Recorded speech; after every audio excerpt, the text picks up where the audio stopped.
siguro nagjo-joke siya sa 600 pesos. Thank you, sir. Thank you sa magandang evaluation. Si Arman, no? So, yun yung expert nyo? Yes, ito yung expert. Tingnan natin, Galing, bundok.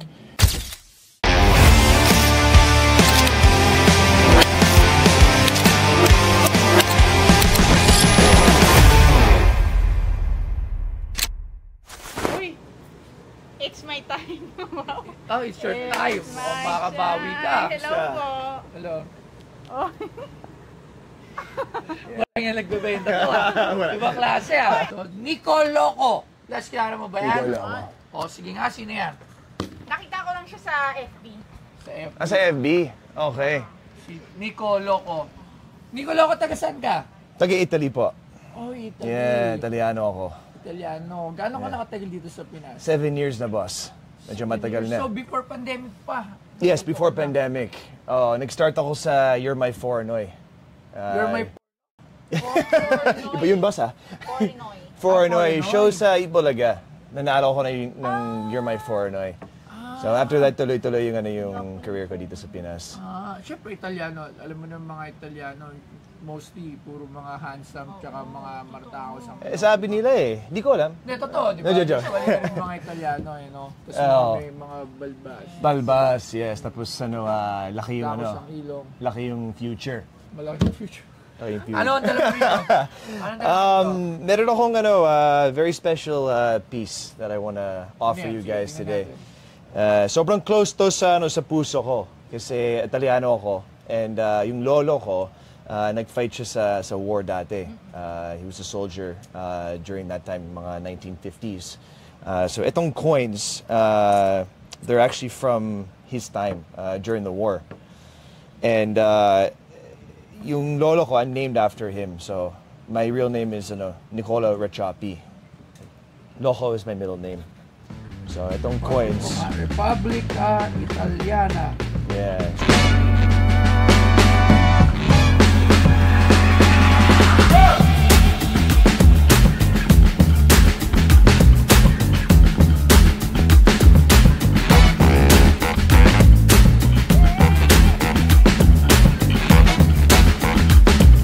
Ang Repubblica Italiana coin o mas kilala bilang ang mga barya ng Republic of Italy ay tumutukoy sa mga coin na inilabas ng Republika ng Italia matapos ang pagtatapos ng monarkiya at ang pagkatatag ng Republika noong 1946.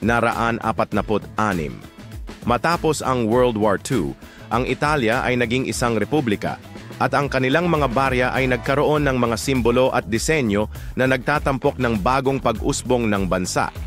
At ang binebenta sa Pinoy Pawn Stars ay ang Repubblica Italiana coins.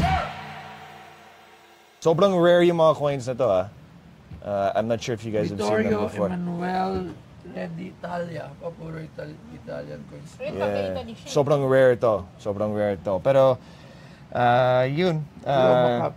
Hoping that someone can take care of them kasi sa bahay lang May mga iba akong coins, pero itong coins gusto ko talaga ibenta dito. Magkano?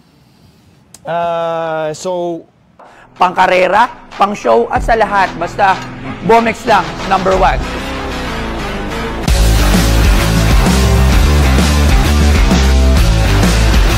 Pag ito nakakabit sa motor nyo, kalokohang hindi mapapalingon. Kaya kung may angkas yung kasabayan yung motor tapos hindi siya naka-Bomex, lilipat ang jowa nun. Pasok to sa lahat ng konsepto na nais nyo. At pwedeng pang-trabaho, pwedeng pang-karera at pwedeng pang-show. Dito lang yan sa Bomex. Si Toy Tumamen, geng, Bomex. 50,000 per piece is my, 50,000 per piece? Yeah, 50,000, 150 total for the 3 coins, boss. Okay, para lang sure kasi I have no idea regarding these coins na dala mo. Tawag tayo ng expert. Alright? Sige. So, okay ako dyan. Dito tawagan mo si Angelo. Sir Arman! Merong mga Italian coins dito, dala ng isang Italiano, ayan. Pagka lalaki sa'yo, pag si Angelo, babae no? Parang lugi no? Ito, mga Italian coins. Nakikita mo? Medyo malabo, pero nakikita ko. Yan. Pixelated ba? Ito pa isa, tatlo siya.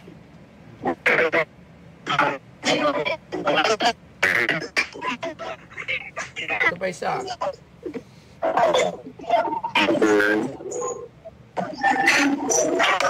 Okay. Nakita mo na?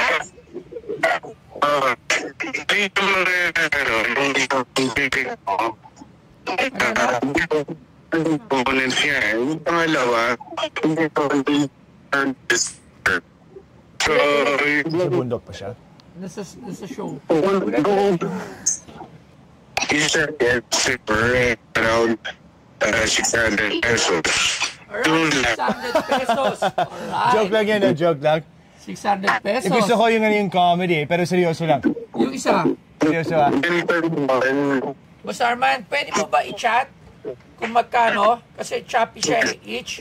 Chat mo ngayon ha. Oh, siguro nagjo-joke siya sa 600 pesos. Chat mo. I think I think you 50,000. I think you misheard him sa 600, boss. Titingnan natin. Ayan, may signal na. Sige. Ayan, Sir Angelo, ulitin ko. Magkano to? Arman. Sir Arman. Yan, yung commemorative na yan, it is around 800. 800. 800. 800 pesos. 1,000? Wait, 1,000, ano yun, ano? 1,000 lira. Oh, 1,000, 1,000. yes, 1,000 lira.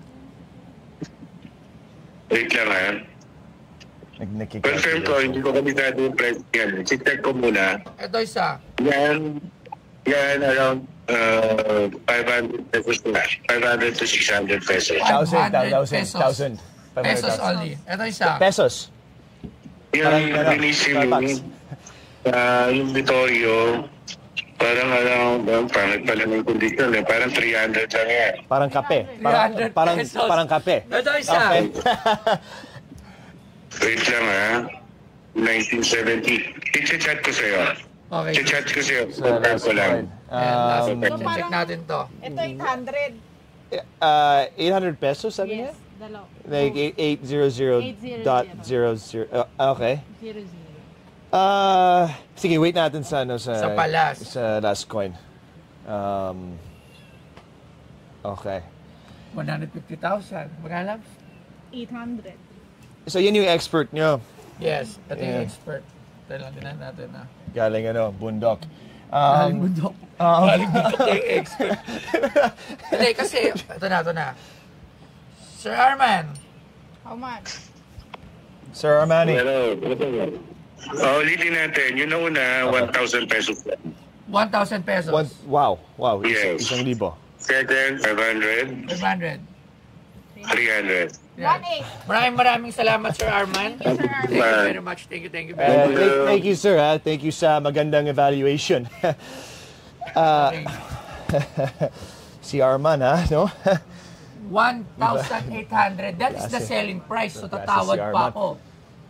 What's your offer, boss? Based sa sa yan. Para sa tatlong yan, 1,000. 1,000 1,000 pesos. sa 150,000 pesos offer ko. Oo, kasi malamang yung nagkamali ka, malamang yung mistaken it for something na mas mahal. Alam niyo, sobrang family-oriented ako. So yung mga coins na to, sobrang importante sa akin. Pumunta ako dito para ibenta ko yung coins kasi marami akong coins na ganyan and alam ko yung presyo, sobrang mahal. Para sa iyo, boss, dinala ko yung coins kasi gusto ko i-add sa collection mo eh. May respeto ako sa pawn shop mo. And this would add great value sa pawn shop mo. So you're telling me you're offering me 2,000 pesos. That's the real price. Maybe you mistaken it na mahal siya, pero the real price of this is yun lang, 1,800. That is the market price. Pero pwede siya hanggang 1,000 pesos. Siguro you misinterpreted the meaning of family-oriented eh. And Importante yung coin sa akin. walang kinalaman to for being a family-oriented. Boss, you know what? Sa'yo na lang. Libre na lang. 1,000 pesos. 1,000, 1,000. 1,000. Para panggas, no? Oo. Pwede ako pumunta sa Tagaytay, no, na... Hindi kasi, baka kasi, meron siguro mga mahal na coins, pero hindi ito yon. So, maybe na akala mo mahal siya, pero hindi siya yon. 1,000 pesos lang talaga yan. Boss, alam mo, over 100 years old yung mga coins na to. Over Ito, 100. commemorative lang to. Ito sa commemorative coins na to. Commemorative Yes, commemorative. pala. Boss, you know Pero what? okay naman kahit hindi mo siya ibenta, wala naman problema. Or Jollibee coupon na lang, no? Kasi, honestly, boss, I was willing to go to 20,000 per coin. Yan yung pinaka sagad eh. Pero it won't happen kasi yung price niya talaga mababa lang. Mababa talaga. Mababa lang talaga. Anong pwede mo i-offer?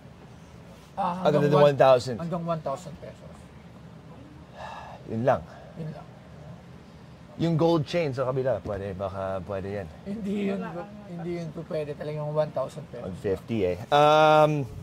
Sige, Boss Toyo, marami akong respeto sa sa'yo at sa shop mo. So, as a gift na lang, I'd like to give them to your shop. Okay lang, walang problema. Regalo mo lang. Yeah. Actually, gusto ko talaga pumunta dito sa shop nyo. And that's enough for me. So, Okay. para sa inyo yung coins. Marami na to ha. Wala nang bawian to. Oo, boss. Oo, boss. Oh, maraming Thank you. salamat. Wala. Alam ko nagagalit na to kanina. Wala. Alam ko nagagalit na yun. Hindi. Okay lang. Akin na Okay to lang. ha. Hindi kasi Oo. malamang you've mistaken it na mahal, pero at least bait pala niya. Mabait. Okay lang. Maraming salamat. Guwapo na, mabait pa. Akala ko nagagalit na kanina. Sabi ko, Muntik na. Pero I brought it in. okay, maraming salamat. Thank you, again. boss, ha? Thank Thank you you. very much. Alright, Thank you, very ma'am. much. Salamat. Okay, thank you po. Hey guys, so pumunta ako sa shop ni Boss Toyo and binigay ko yung historic Italian coins. Hindi ko binenta ha, pero marami akong coins from him that came from the war. So tatlo lang yan. I have over 20 or 30 coins. So maraming salamat mga idol.